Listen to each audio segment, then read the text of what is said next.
Carlos, con Andrés, que bueno, pues hace nada, digo, ya estamos aquí otra vez, dentro de este importante ciclo de conferencias que ha organizado la Trocha. Agradecer a Rosabel, a la directora del museo, estamos aquí en su casa, que siempre con tanto calor nos acoge, y dar la bienvenida a todos ustedes, a muchos que son asiduos y a gente que, bueno, que hoy me da mucha alegría ver a Hassan, que hacía tiempo que no nos veíamos. Bienvenido también a tu casa, y como digo, a todos ustedes, mujeres y hombres del ámbito de la cultura, de Algeciras, y gente muy interesada por conocer todos los aspectos que rodean a nuestra historia, a nuestro pasado. Y siempre, si vienen de la mano de colectivos, como en el caso de la Asociación La Trocha, mejor que mejor. Y en este caso hoy con un historiador, investigador como Andrés Borucet. Bueno, este ciclo de conferencias, como saben, está versando sobre el barrio de la Caridad, pero hoy, bueno, nos va a hablar, y seguro que nos va a contar cosas muy interesantes en relación a la capilla de San Antón y al Hospital de la Caridad, el lugar en el que nos encontramos hoy. Gratamente, creo que estarán de acuerdo conmigo, convertido en el museo de la ciudad. Estamos aquí en esta sala y apenas dentro de una semana tendremos una magnífica exposición que ya Rosabel está trabajando junto con el Centro Andaluz de Arte Contemporáneo de nuestro gran artista Guillermo Pérez Villalta, y contaremos con él, pero bueno, se lo iremos contando. Así que yo, por mi parte, nada más, agradecer de nuevo a La Trocha, Carlos, José María y a todos. Y bueno, pues nada, Andrés, es tu tarde. ¿Me deja? ¿Os ponéis un poquito más? Un poco más justito, venga ahí. Perfecto.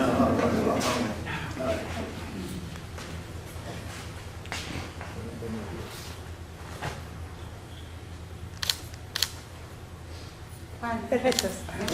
Muy bien, pues ya estamos.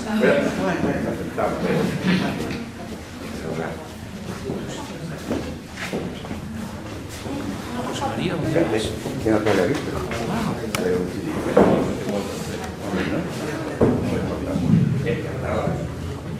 Bueno, Andrés empezará ahora a hablar, pero yo me quedaría, porque es muy agradable estas conferencias, que además agradecemos a Javier Muñoz, que con tanto también cariño y con muchísima dedicación, les puedo decir, que le pone para que podamos después estas charlas poderlas luego disfrutar a través del canal de YouTube, y bueno, pues al final también nuestra historia poderla trasladar a cualquier lugar del mundo.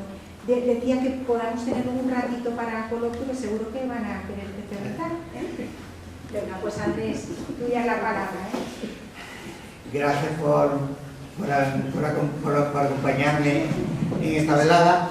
No solamente los miembros de La Trocha, también a Antonio de AEPA, por ejemplo, y a todos los compañeros que han trabajado sobre la ciudad de Algeciras, porque tengo tanto.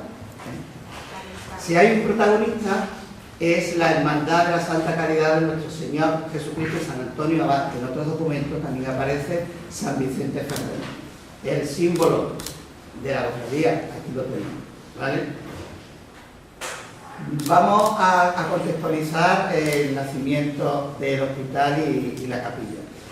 Algeciras renace en el siglo XVIII, podríamos ver antes de la caída de Gibraltar, la ciudad acampada, que va de 1704 a 1713, el surgimiento ya con carácter definitivo de la nueva población de Algeciras entre 1713 y 1756, donde hay que situar el nacimiento del Hospital de la Caridad y la Capilla de San Antonio, y luego ya la independencia de Algeciras como nuevo ayuntamiento a partir del plan fernandino de 1755 y 1756.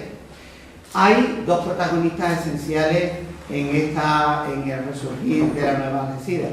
Primero en 1717, con la llegada del obispo de Cádiz y Algeciras, no hay que olvidarlo, obispo de Cádiz y Algeciras, aunque no existía como tal, don Lorenzo el igual de la Mota, que en un primer momento, como el núcleo no tiene tanta importancia, pertenecía a la parroquia de los barrios, pero después, a partir del año 1724 ya va a ser independiente, porque va a crecer en importancia debido a la llegada de Verdú, aquí estudiado por nuestro compañero Juan Carlos, que va a potenciar el desarrollo de la nueva ciudad de Algeciras. Pero no nos podemos olvidar del segundo protagonista. Si el primero es Lorenzo Armenguard de la Mota, el segundo es Fray Tomás del Valle, que es el obispo que va a potenciar el nacimiento de esta institución. Situémonos en tres fechas, dos en el siglo XVIII y una en el siglo XX, pero que esta, digamos, ya se ha quedado atrasada porque Juan Carlos, en la publicación que tiene, en su reciente publicación, pues aporta un plano de Algeciras de 1886 que es muy parecido al que vamos a ver de 1906. Vamos a situarnos en dónde se va a fundar la Puerta de Tarifa. Lo estamos viendo en el primer plano de Verdú. En el plano de 1736 estamos viendo cómo va creciendo la población. Fíjense, del año 1724 al 36, cómo ha crecido esta población y ya cómo se ha definido a finales del siglo XIX, principios del XX, en torno a lo que era la Puerta de Tarifa. La estamos viendo. De hecho, la última calle, la que desemboca aquí, se llamaba Calle Nueva, porque era la última calle que se hizo en la ciudad de Algeciras. En el documento que vamos a ver al final, vemos el nombre popular que va a tener esta calle, Calle Matadero, porque conducía al matadero. Pero el nombre que tiene se debe a uno de los héroes de la ocupación española del norte de África. Pero quiero que se fijen en este documento. Es un documento en el que se habla de los barrios de Algeciras. Es un documento, digamos, extrapolado porque solamente son 2 hojas sueltas, en el que se ve cómo crecía la ciudad de Algeciras hacia 1950-1960. Tenemos los 4 barrios que hemos señalado anteriormente. Vamos a verlo brevemente. San Isidro, Merced, Pósito y Caridad. Si se dan cuenta, lo normal es que el emblema de cada barrio está en el centro. San Isidro está en el centro de la villa, la Merced el convento, el Pósito el hogar de ancianos de la calle Prim, y la Caridad es un edificio excéntrico al lugar en el que nos estamos situando. Está fuera, no ocupa el centro de su barrio. Pero lo importante es que a partir de los años 50, digamos, la Caridad y la Merced han fagocitado al barrio del Pósito, que se puede ver perfectamente aquí. Si estamos viendo, en Algeciras en aquel momento había 12 núcleos de población y 4 barrios. Y estamos viendo cómo el Pósito va a desaparecer, porque estamos viendo San Pedro, literalmente se adjudica al barrio de la Merced. La Marina, el Hotel Cristina, Pescadores, Villavieja, Getares, se van a incluir en lo que es modernamente el barrio de la Caridad.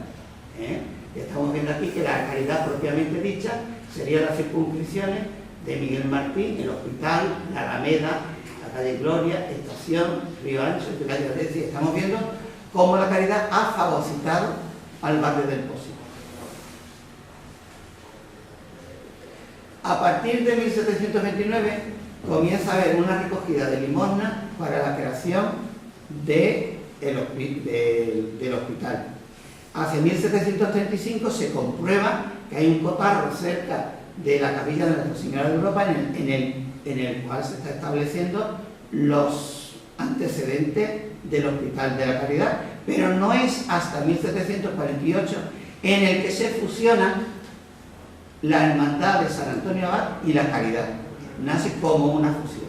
Y esto sucede en el pontificado de Fray Tomás del Valle. Nace en Madrid en 1686 y muere como obispo de Cádiz y Algeciras en 1776. Pero antes yo quisiera dedicar esta conferencia a Diego Valencia, porque tanto mi hermano como Juan Antonio, como Manolo Tapia y demás, fuimos niños de la parroquia del Carmen.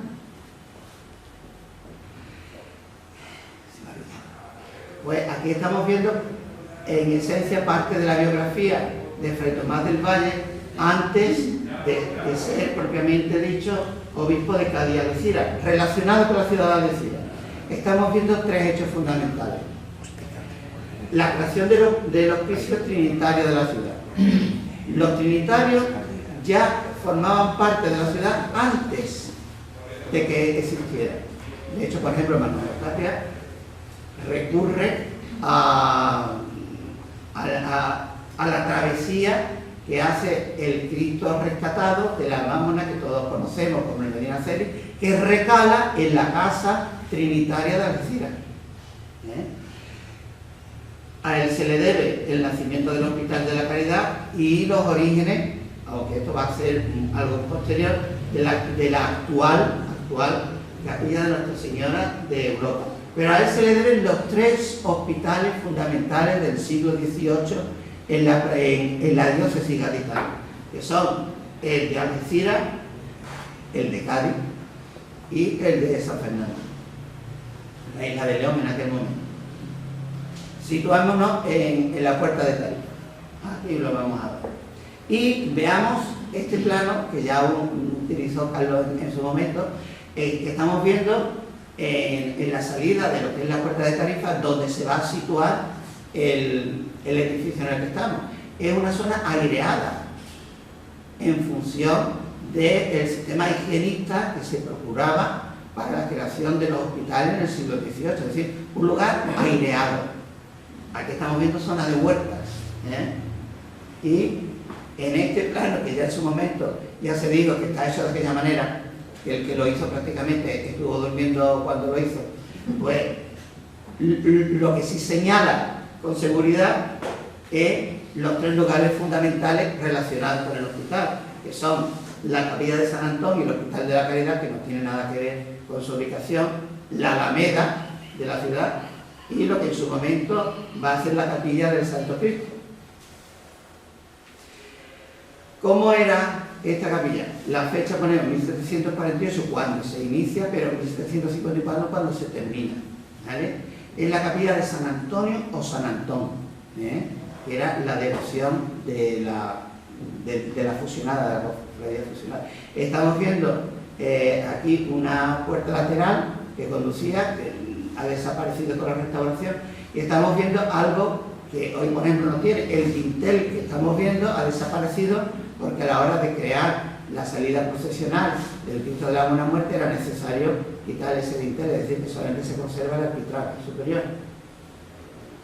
Esta es la fachada que hemos conocido básicamente todos, pero hoy en día se conserva esta. ¿Cuál es el sentido? Es esta.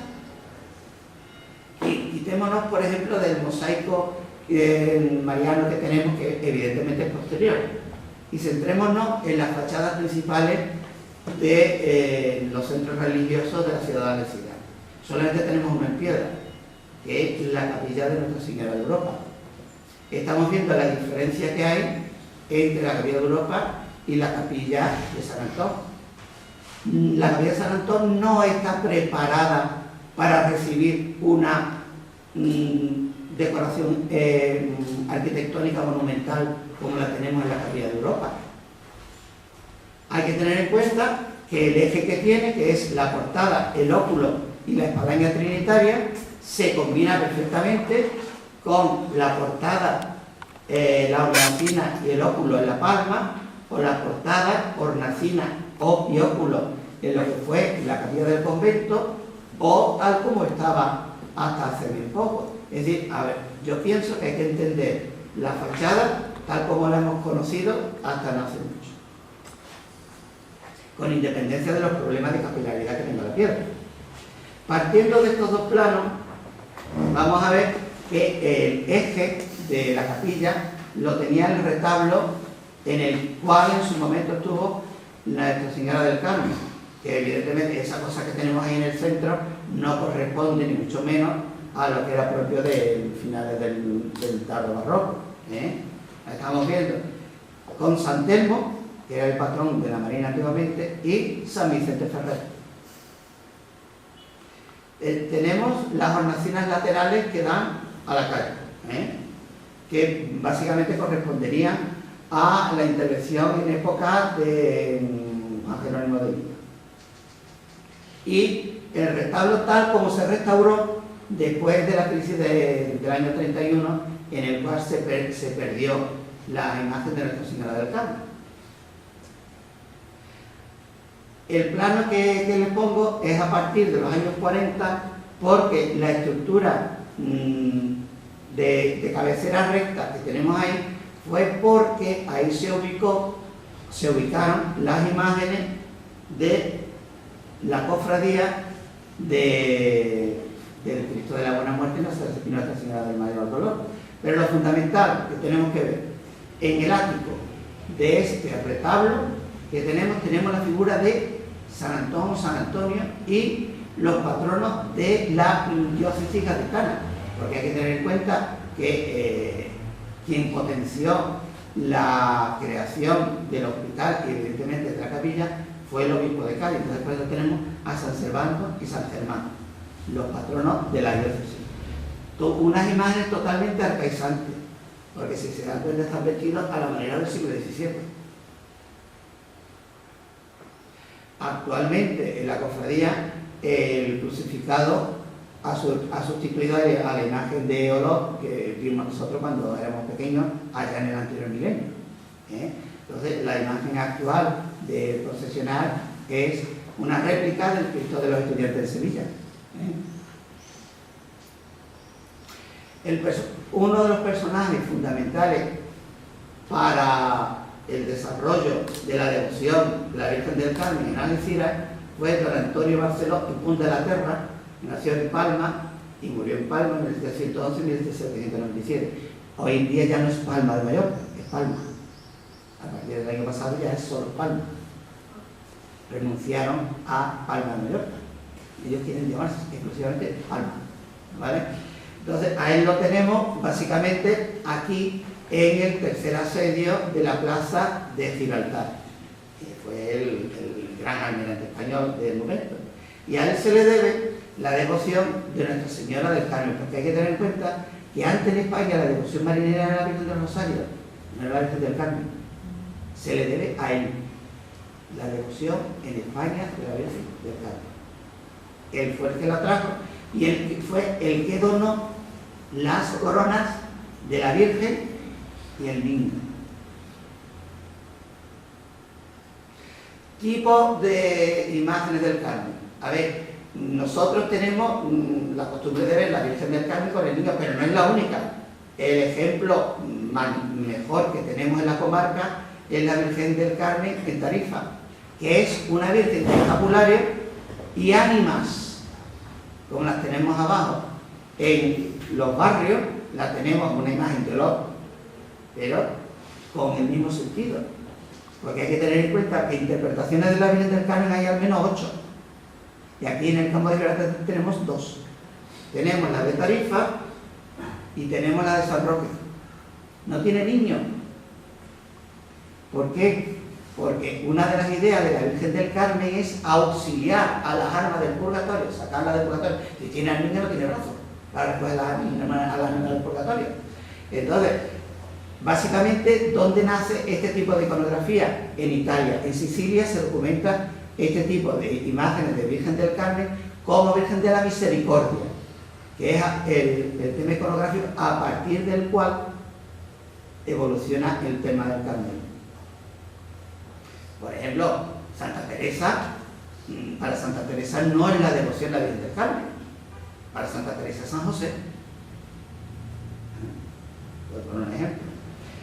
Pero quiero que vean ustedes este mosaico cerámico que tenemos en la fachada de la capilla. Y quiero que se fijen sobre todo en el resplandor. Tenemos la corona y alrededor el aro. No tenemos el refulgor, el resplandor del capitán Barceló, del almirante Barceló. Lo tenemos en esta imagen. En esta imagen de culto de la Virgen del Carmen no está. Se restauraría. Lo cierto es que se recuperó, pero si nos damos cuenta, la manera que tiene el resplandor donde están las ráfagas no son iguales. La que donó Barceló es más ancha y esta, sin embargo, es más alta. Es decir, en algún momento, debido a las consecuencias del asalto de las iglesias en el año 31, hubo que restaurarla. Mi madre, por ejemplo, me ha contado, porque yo me crié en la calle de la Huerta, que vio cómo se arrastró a la imagen de la Virgen, porque era de pelo natural, igual que la que podemos ver en San Fernando.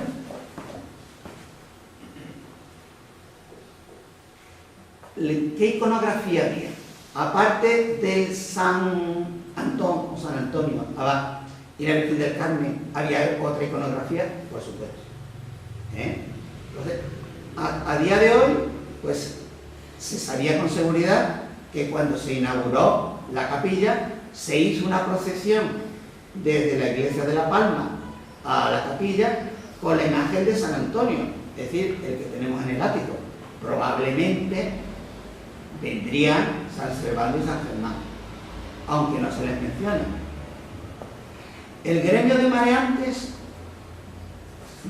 hizo el Cristo atado a la columna, que se le encargó a un maestro tallista que había aquí en la localidad, José García Calderón, y hubo un retablo dedicado a la Virgen de los Dolores y San Telmo. San Telmo, el patrono de los marineros, un marinero de agua dulce, lo que era de Fromista, y en Fromista lo único que ven es el río Carrión.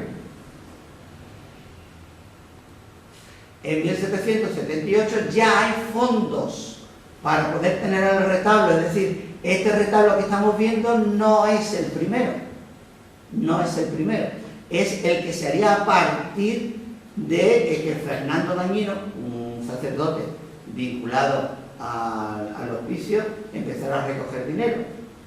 Quiero enseñarles después una curiosidad que en el rastreo del archivo de protocolo pues, me encontré. Aquí tenemos esas imágenes, ¿vale? En el ático, las imágenes que se conservan del inicio, el San Antonio con su cerdito y los patronos de la diócesis. El Cristo atado a la columna probablemente podría ser como el que tenemos en San Roque. En la última jornada de Historia del Arte que se celebraron en Tarifa, se demostró que este Cristo no es el que se pensaba que venía de Gibraltar. Y en la próxima jornada de Historia del Arte yo podré demostrar que es de 1819. Pero como siempre, aquí en Algeciras, en la Semana Santa, había un crucificado que era una imagen de Quitipón, para que lo entendamos. Se clavaba en la cruz y luego salía como santo entierro. Pues esto es lo mismo, porque si nos damos cuenta, el Cristo atado a la columna estaría en el pretorio. En el pretorio no puede haber un puentecito. Entonces hace referencia a un Cristo atado a la columna y a una iconografía que parte del Durero, que es el Cristo de la humildad y la paciencia. Es decir, doble uso. Y por fin tenemos el retablo. He encontrado en un inventario de las alhajas de la capilla referencias a 6 altares, de los que al menos 3, por las indicaciones que se dicen, porque si se dice que el tal santo tenía una aureola, que estaba ese santo. Entonces tenemos a un San José, a un San Francisco y la pura Concepción, que probablemente es la única imagen que se conserva. En cuanto a las alhajas, había una alhaja preciosa, que era un pelícano sobredorado para el monumento del Jueves Santo. El pelícano, en la iconografía, pica su pecho para que esa sangre alimente a sus hijos. Entonces es una imagen eucarística, esencial, pero es, digamos, una de las joyas que probablemente perteneciera a Juan Jerónimo de Lima, que sobrevivió hasta los incidentes del 12 de mayo del año 31. Y varias láminas, no se dice cuántas, pero es que también había una iconografía particular en el Hospital de la Caridad, del cual nunca se habla. Esta es una imagen de la Virgen de Gracia que hoy en día está en San García, que se sacó supuestamente como si fuera una enferma del hospital, se sacó. Hay un San Antonio Abad, porque el hospital se debe a la fundación dedicada a San Antonio Abad, y una Virgen de los Dolores, además de varias láminas. Es decir, estamos viendo cómo este centro religioso no era cualquier cosa. A ver, evidentemente esto no es Cádiz, pero algo tenemos. Vamos a dedicarnos al hospital a partir de 1748, pero las fechas clave, 1752, y cuando se finaliza, en 1768. Está en función de dos patios, estamos viendo, el mayor y el menor, pero el elemento clave, la escalera interior. Afortunadamente, en las restauraciones se han conservado 3 columnas de una de las salas de enfermería y, no sé por qué, el pilar de lo que yo conocí en su momento, lo que vio por la zona, que era la cocina.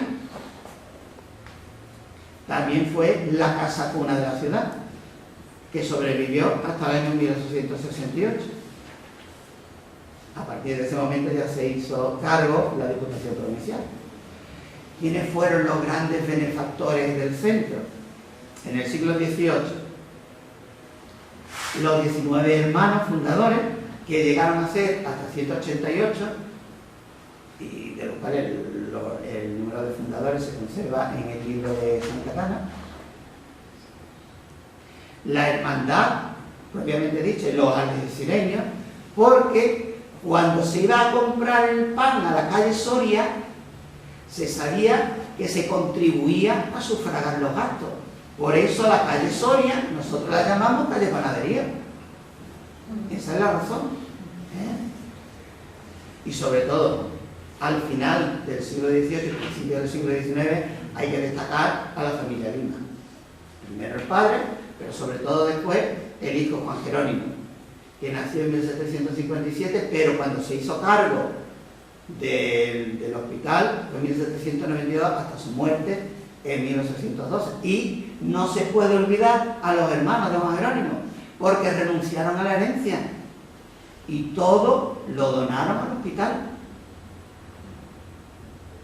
Por eso tiene su sitio en el interior de la capilla, se le reconoció, y cuando Algeciras, la ciudad de Algeciras, comienza a reconocer, a cambiar nombre de calle para dárselo a los algecireños ilustres, a la Plaza de la Caridad se le llama Juan de Lima. Siglo XIX y XX. En 1812, estamos hablando de la Guerra de la Independencia y muerte de Juan Jerónimo, el ayuntamiento se hace cargo del hospital. En 1822, el ayuntamiento crea la Junta de Sanidad. Estamos hablando de la desamortización del trienio liberal. En 1889 llegan las religiosas concepcionistas y hay un nombre de calle, el de mi calle, la calle de la Puerta. Se llama Emilia de Camino. ¿Por qué? Porque las monjas las trae la esposa del gobernador militar del campo Gibraltar. Luego, en el segundo periodo republicano, se llamará Mariana Pineda. Pero sobre todo, hay que hablar de don Buenaventura Morón González y José Joaquín Ibáñez Cordón. La sala que tenemos aquí al lado, el ayuntamiento se la dedicó a él, porque durante 50 años estuvo al frente del hospital. Aquí os lo pongo en un homenaje que le hizo la ciudad de Algeciras a Ventura Morón en el Hotel Cristina. ¿Y quién contribuyó? Pues el artista de la ciudad en ese momento. Yo les tengo que hablar de José Román. Entonces, José Román le hizo el busto. Ojo, el busto que tenemos en el museo es de bronce. José Román no era broncista, no. Él hizo la terracota. Y luego en los años 50, esa terracota se pasó a bronce. La otra persona, evidentemente, su cuñado, José Joaquín Ibáñez Cordón.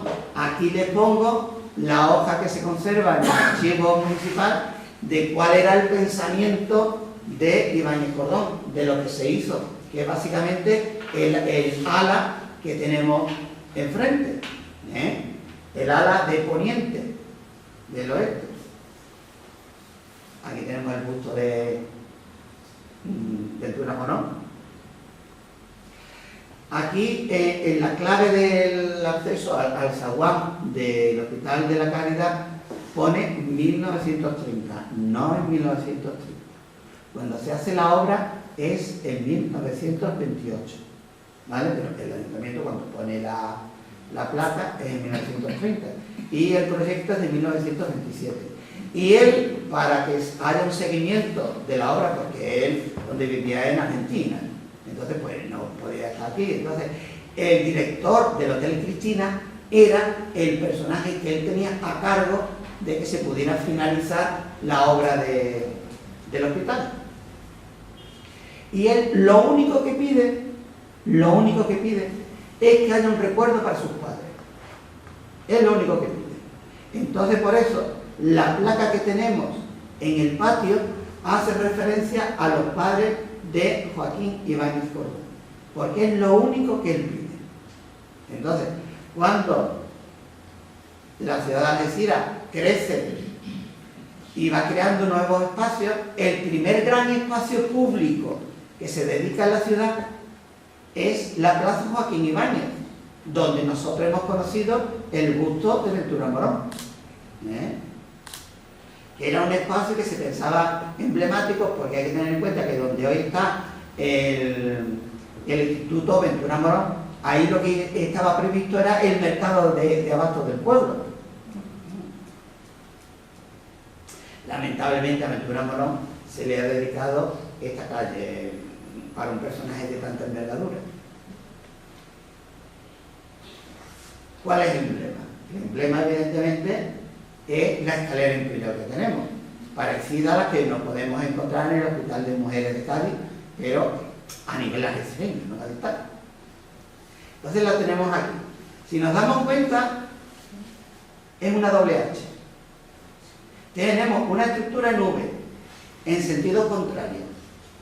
Si nosotros subimos, tenemos rampa, plantío o meseta y descenso. Pero cuando subimos aquí a la segunda planta es al contrario. Son dos V's contrarias a la inferior. Tenemos un juego de simetría. Evidentemente, esta es la madre del cordero. La única referencia iconográfica que tenemos a la entrada de la escalera imperial es esta cartela, de la que solamente se ve claramente 1800.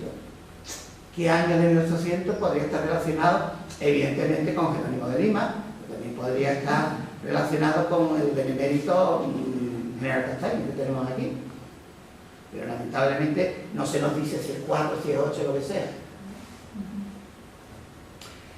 ¿Cuáles son los emblemas del patio? Pues tenemos la U del patio principal con su arcada, la galería superior, el patio menor que tenemos con esta arcada tan amplia de 4 columnas, el pilar de lo que nosotros conocimos como las cocinas con su bóveda falsa y las columnas que tenemos en la parte inferior, porque hay que tener en cuenta que ahí deberíamos de tener cortinas corridas para que se pudiera atender a los enfermos en condiciones. Evidentemente, si esto es un hospital, lamentablemente habría gente que moriría. ¿Dónde estaba el cementerio? Detrás. Detrás, donde hoy tenemos las casas y demás, ese era el cementerio del hospital. Porque hay que tener en cuenta que en Algeciras, en el siglo XVIII, como poco, había 5 cementerios intramuros, ¿vale? Tendríamos el de Nuestra Señora de la Palma, que sería de la ciudad, donde han aparecido esas 3 puertas, el del hospital, el del convento y luego 2 militares. La estructura exterior, si nos damos cuenta, hay algo ahí que falta, porque todo debería de estar corrido. evidentemente, lo que pasa siempre, la cuestión monetaria, pero todo debería de estar corrido, donde hoy está la subdelegación del gobierno, en su momento aquello pertenecía al hospital y hubo un patio que lamentablemente ha desaparecido. La única decoración, las franjas en listeles, que si ustedes se dan cuenta, ¿a quién puso Ibáñez como procurador de que se terminara bien el edificio?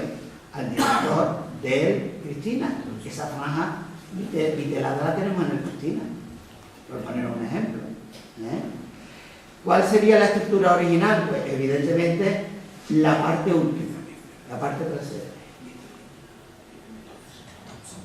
Y en la fachada que da a la plaza Joaquín Ibáñez tenemos este relieve, pone la Caridad, pero no se puede relacionar con el edificio. Cuando José Román hace el busto de Román, hace este relieve para ponerlo debajo del busto, porque Ventura Morón, para él y para Algeciras, era un ejemplo de caridad. Así hay que entender este relieve, porque no representa a la caridad cristiana, porque no estamos viendo a la samaritana delante del pozo, es la caridad romana. A partir de que empieza a funcionar el Hospital Punta Europa, esto ya no tiene sentido. Entonces, a partir de los años 90 tenemos la Fundación José Lozano. A partir de 2016, el Museo Municipal. Y quiero que vean este documento, que es de 1867, en el cual el alcalde de aquel momento, en el registro civil, registra como propiedad municipal el edificio y la capilla. Como cosa curiosa, donde hoy está la subdelegación del gobierno, ahí había dos casas, ¿vale? Pero la terraza pertenecía, con curiosidad. Y con esto acabo, espero que no se hayan aburrido.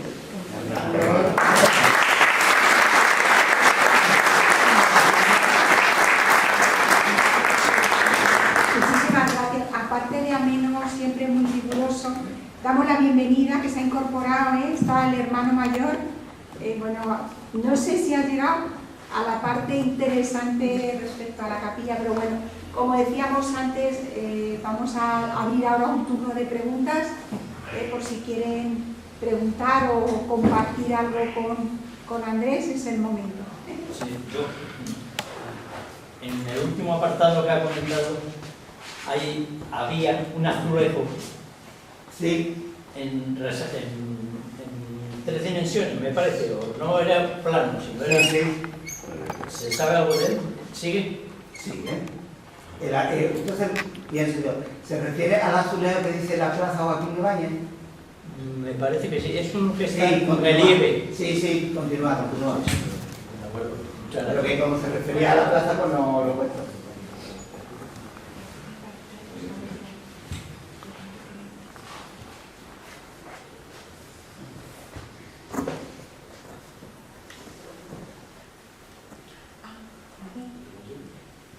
Andrés, José Manuel, yo no sé si debo escuchar, pero Pote, más el tema de la fachada que ha aparecido en la capilla, ¿eso qué supone y el por qué se pudo construir con esos supuestos sillares que pertenecían a las murallas? Porque claro, siempre hacen enfoscadas. Sí, siempre. A ver, eso quien mejor lo puede hablar es David. Pero yo creo básicamente que debería de estar instalada porque se corresponde perfectamente con la propia estructura de los otros edificios. Además, el mantener esa piedra no tiene ningún sentido de monumentalidad, la piedra tal cual. Porque si queremos ver sentido de monumentalidad, nos tenemos que ir a la Capilla de Europa. Entonces yo creo que simplemente es utilización de materiales. Era lo que había más a mano, pero mira. Pero serían entonces originales de 1752, ¿no? Más o menos. Más o menos sería la torre de ahí. Gracias. Nada, por Dios.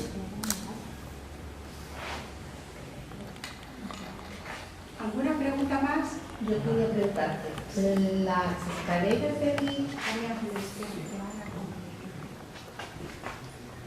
nada más, una curiosidad que había, las escaleras que has puesto, que es una belleza, ¿son de piedra de Tarifa? Totalmente. Nada más era.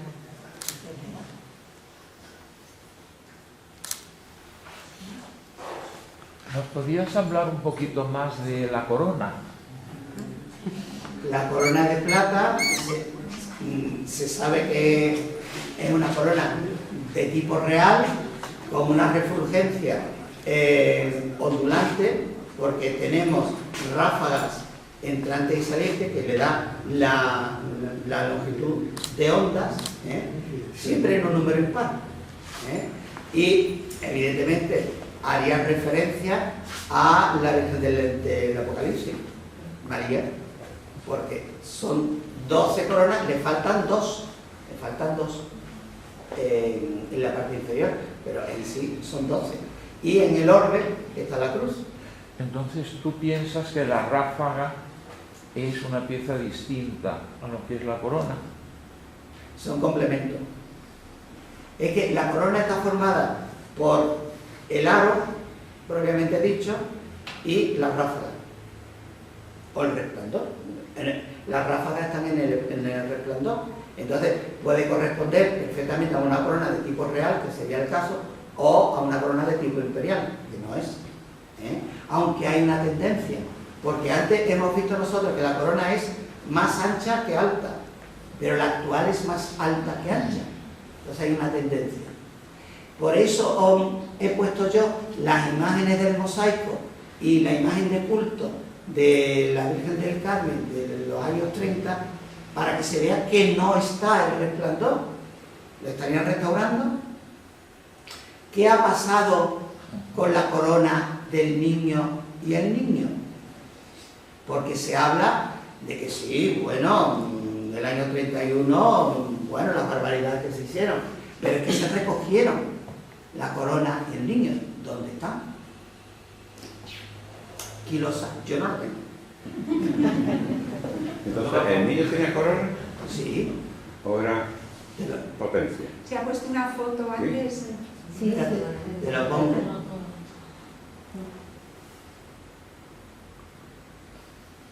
Las primeras, ¿no? Sí. De la palma de A ver.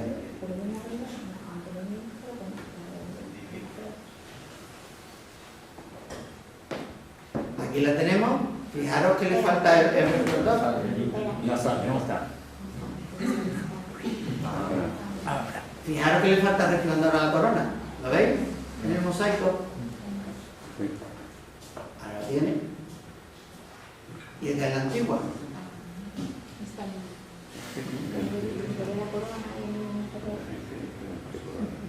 Que lo único que se mantiene ahí es la corona, porque la Virgen no es la misma. No. La Virgen no es la misma. La que tenemos hoy en día es una imagen de Escuela Levantina que fue restaurada por Carlos Gómez de Avellaneda Senior. Y aquí tenemos el túnel. Con esa corona también llegó las lámparas rotativas, que Sí. también hablamos.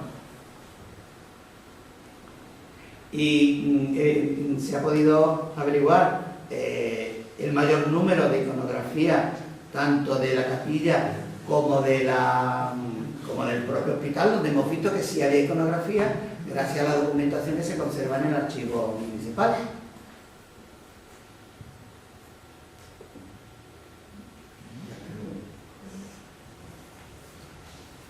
Pues Andrés, yo quisiera saber si hay aproximadamente de los últimos enterramientos que se hacen aquí en la Caridad. Porque según documentación en La Palma, el último enterramiento de La Palma fue en 1785. Entonces yo quiero saber aproximadamente, como tú has hablado antes de 4 cementerios, 5, ¿no? Sí. ¿Dónde se ubicaba el cementerio de aquí de la Caridad más o menos? El de la Caridad, donde están los pisos que hay detrás. Subiendo para arriba, ¿no? Sí. Ahí estaba Pero no se sabe aproximadamente cuándo fue la fecha, ¿no? A ver, no es que no se sepa, yo no lo sé. ¿vale? Yo lo que te puedo decir es que es lo que investigué y salió El último de que la tenemos muerte ahí nacida. es de 1840, el actual. Sí, sí, sí. El viejo que tenemos, vamos. Sí. Y Porque el último que hay en La Palma es de 1765. sí, no, pero en La Palma hubo un enterramiento, por lo menos durante el periodo de la Guerra de la Independencia hubo enterramiento allí. Es Fue que a una partir cosa- del 12, pero es que no hay, tú has hablado precisamente antes Sí. cuando en el 31 saquean las iglesias y han destrozado todo y no hay documentación ninguna. Pues yo quería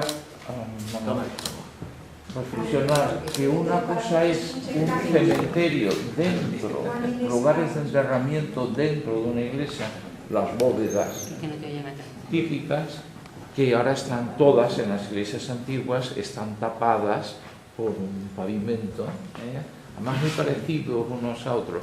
Y luego las zonas exteriores, bien pegaditas a la iglesia, que eran cementerios. Claro, es que a partir de la Edad Media la idea cristiana es tener los enterramientos a santos, es decir, Lo más junto a cerquita. una reliquia. Entonces, ¿quién se enterraba dentro? Lo que tenían posible. ¿Quién se enterraba afuera? Lo que no tenían posible. Es que si nosotros vamos, por ejemplo, a Inglaterra o a la misma Galicia, lo vamos a ver que los cementerios están atrás.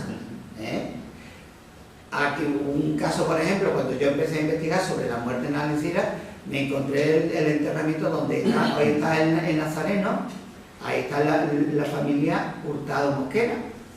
Esa es una capilla privativa de esa familia y esa capilla estaba dedicada a los padres de la Virgen. Por eso lo que tenemos en la clave no es un angelito, es el niño Jesús, por poner un ejemplo.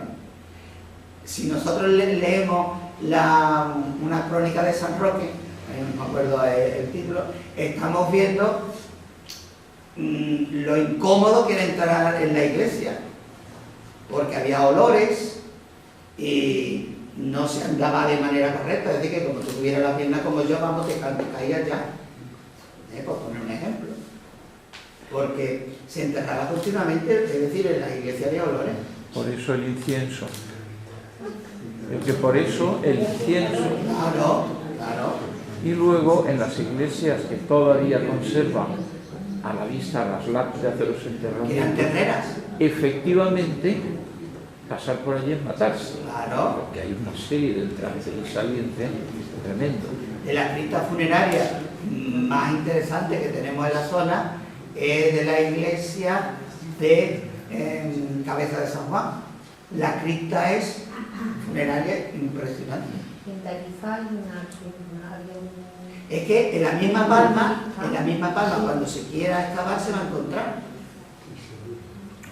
Se encontraron. Claro. Cuando se levantó, en el año 98, se levantó la solería que estaba puesta sobre tierra, que por eso era existía, salieron bastantes elementos de calavera, Claro. sobre todo de niños. Cabeza, hueso y enterramiento, pero vamos, en superficie prácticamente. Sí. Es que eran terreras. Juan Carlos Pardo quería No, comentar algo. como preguntaban una fecha concreta, era simplemente La una... suerte de tener aquí a Juan Carlos Pardo. Que preguntaba una fecha concreta en realidad no, pero sí hay la política higienista que plantean los Borbones a finales del 18 y en concreto Carlos III plantea una prohibición de enterrar intramuros, ya no solamente en el interior de las iglesias, sino en intramuros. Entonces cuando empiezan a crearse los primeros cementerios exteriores y se unifica el criterio del cementerio, ¿no? Que aquí fue debajo de la discoteca. Sí, ahí. Así que vas a decir, hemos estado bailando sobre nuestros muertos. Eso le decía yo a mis alumnos cuando iban a la discoteca, es que vaya a bailar en el cementerio. Pues eso, y allí todavía siguen apareciendo, igual que debajo de cualquier iglesia. Claro, vale. Es que no por nada. Es que a una iglesia lo que menos tiene que ver hoy en día con una iglesia es el suelo. Porque la iglesia hay que entenderla como un lugar de comunión de vivos y muertos. Porque la misa se hace por ¿Alguna pregunta más?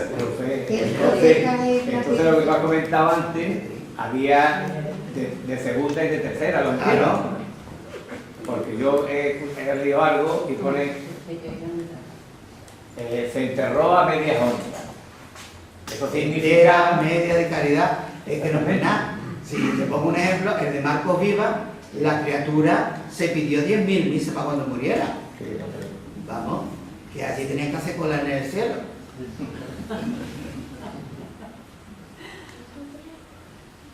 Muchas gracias. Pues nada, muchísimas gracias a todos y en especial a Andrés y a la Trocha por este interesante tipo de conferencia. Nada, nos emplazamos a la siguiente. Bueno. Muchísimas gracias.